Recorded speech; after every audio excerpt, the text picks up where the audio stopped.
Hello, this is Sparks Prime, and today on Kaiju Thursday, we are finally gonna do the review. This movie started not only a franchise, but a genre, no less. The 1954 classic Godzilla, or Godzilla for short. Yeah, before we talk about the movie, let's talk about the backstory of the character's creation. Yeah.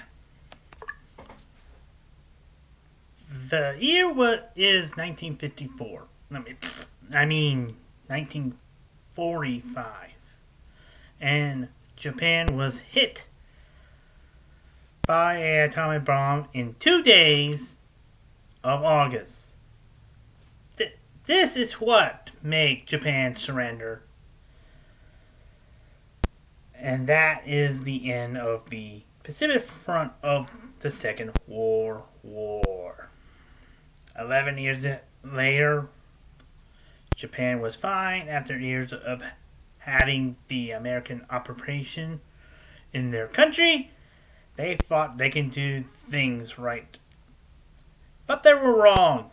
In March of 1954, when America launched the nuclear bombing test in Bikini Atoll.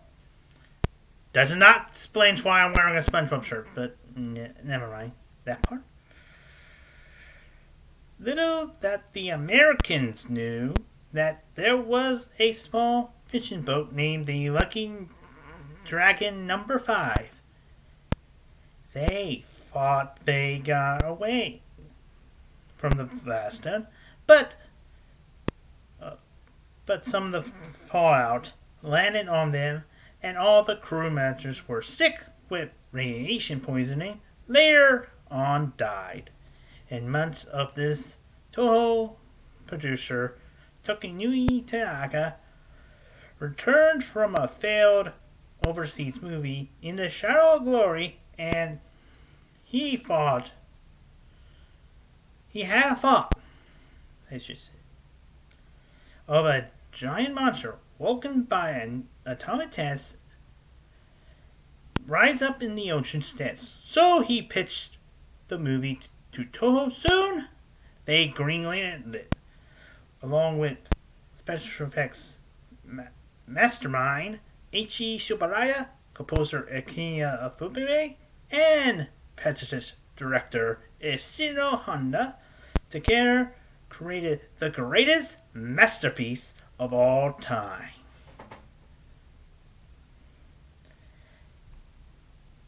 And that's how I wrote that.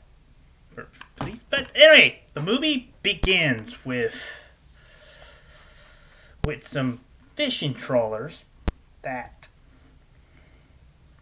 were having fun. Then, suddenly, they've been attacked by a mysterious incident.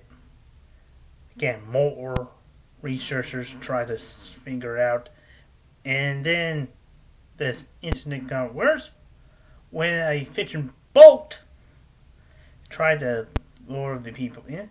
That was attacked and washed up to the island of Oto, where those people's myths that is there was a legendary monster named Godzilla, or Godzilla for short. So they have a celebration or not really a celebration, but more of a ancient dance to lure away Godzilla.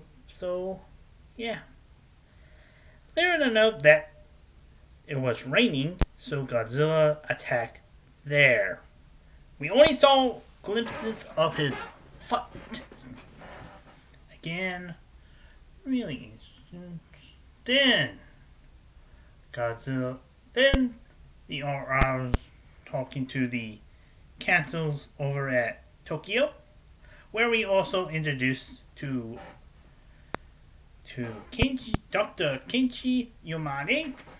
Earlier we met his daughter Emiko and her love interest, Okada, played by the great Akira Takara. Yeah. Yeah. Again, this.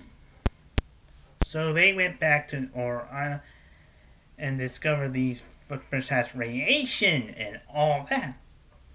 Then they hear the bell. They come running up there. And then, slowly but surely, something rise up the head. And there, we see Godzilla for the very first time. Roaring. Matter of fact, the original scene had him holding a cow in his mouth. Which would be really gruesome to think. But anyway, as he continued roaring, again the government's on the world see what this Godzilla problem is. What is it? And what? Turns up they talk about his origins. That Godzilla was created by nuclear weapons over America. So, yeah, pretty much. America is the problem? Not really a problem, but America created Godzilla? Okay. But anyway. Meanwhile, we also introduced us to the greatest, one of the best Godzilla characters of all time, Dr. Daisuke Sarasawa, played by Akita Harata. And first, he does not want to reveal what he was making. We only saw glimpses of what he is making, but yeah, this is really different. So he showed it to Emiko. We only got was his reaction. Again, Godzilla 19. Yeah. Then after that, Godzilla did attack. The first time around, he destroyed a train. And then he left. So Japan started to do electric wiring and tried to make Godzilla stay away from the countryside. So they put wires and military forces and all that. Then following that night, Godzilla attacks again. The electricity didn't work. Godzilla just destroyed it. Also, this is the first appearance of his atomic breath. Or, at the time, it was called Distant Light. So Godzilla destroyed the towers and all that. And Godzilla decided to walk in and destroy Tokyo. With atomic breath, fire started destroying everything. There's even a disappressive scene where a mother told her children that soon they're going to see their father. Yeah. After that, you see the aftermath of Godzilla's destruction. Followed by. So both Emiko did tell Ogata what Sarasawa was making. He actually created the oxygen destroyer. The one weapon that can kill Godzilla. And also create a certain demonic crime monster. But that's movies later on. But anyway, so they actually go to Sarasawa. They try to talk to him. That didn't work. There was a fight broke up. And then Sarasawa changed his mind after he heard from some girls. Sorry about that. That's when my mother walking in. So anyway, where was I? Oh yeah. So Sarasawa decided to destroy his research and decided to use the Oxygen Destroyer for the first and only time. So Sarasara and Ogara went to Tokyo Bay, went in there, and used the Oxygen Destroyer. But at the same time, Sarasara used his Ogara to pull it up. So they tried to get Sarasara up there, so Sarasara decided to sacrifice himself.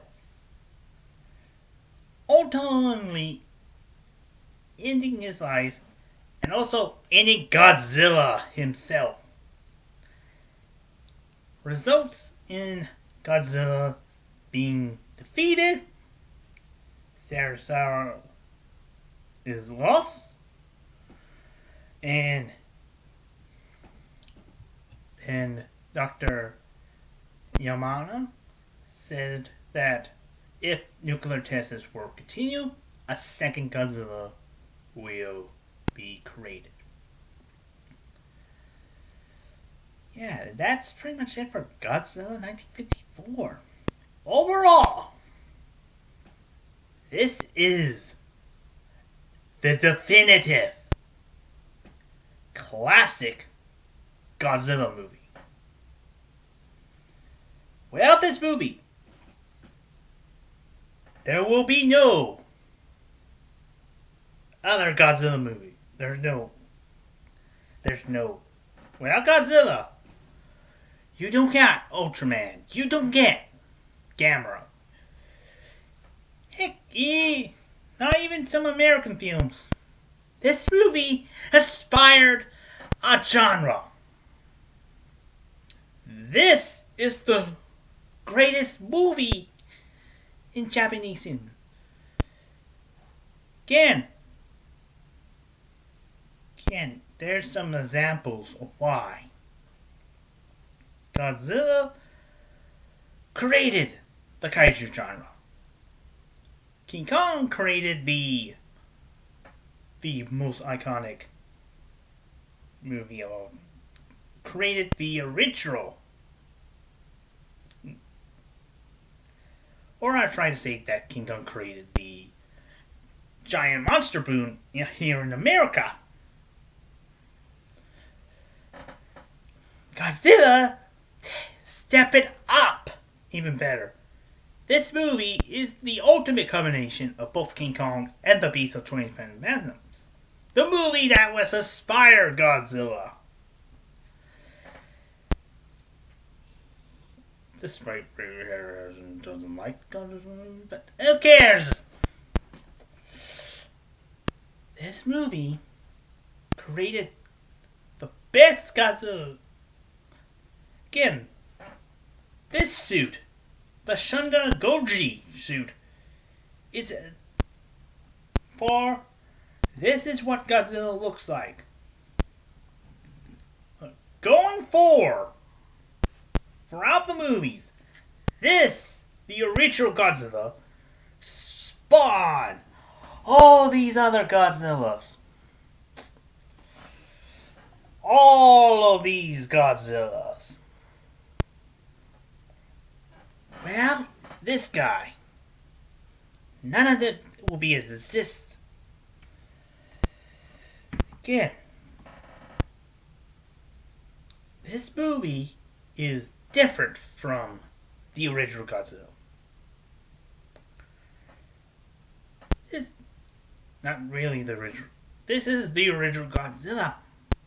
But when it was released in America 2 years later as King of the Monsters, this one is interesting. Even though I have already talked about the King of the Monsters dub, you can actually watch the video where I compare it with Gamera the Invincible, the American re-edited dub of Gamera the Giant Monster. But yeah, this movie started a genre. Started a big franchise in Yeah. Without Godzilla, none of it happened. This is the best Godzilla movie of all time. That's why people love this movie. Unlike other movies, this is the best one. Again,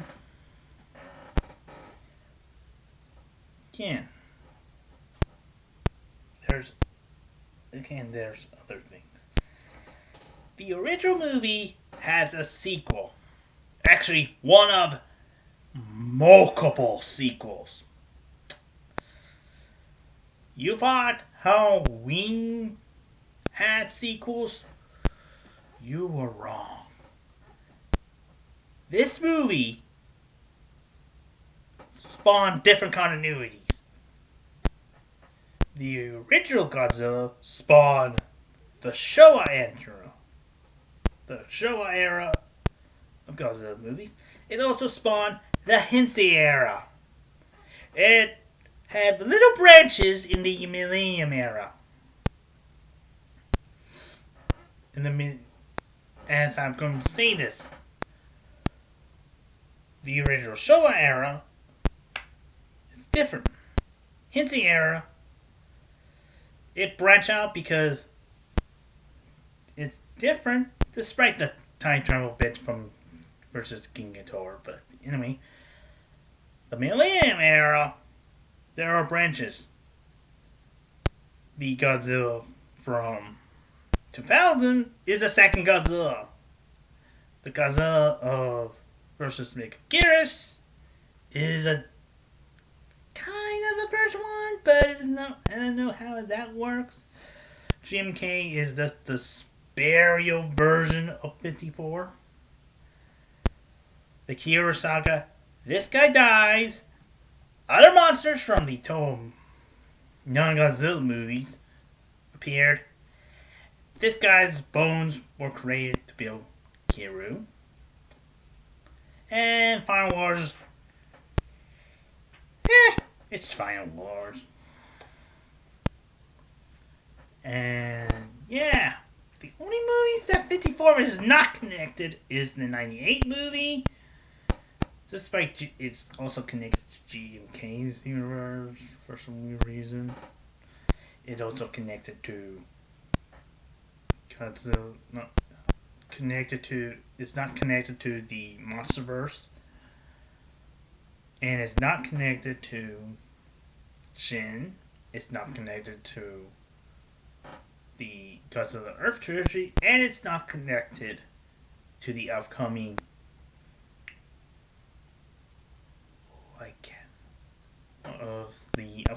Signature Part animation series. So, and possibly it's not connected to Godzilla.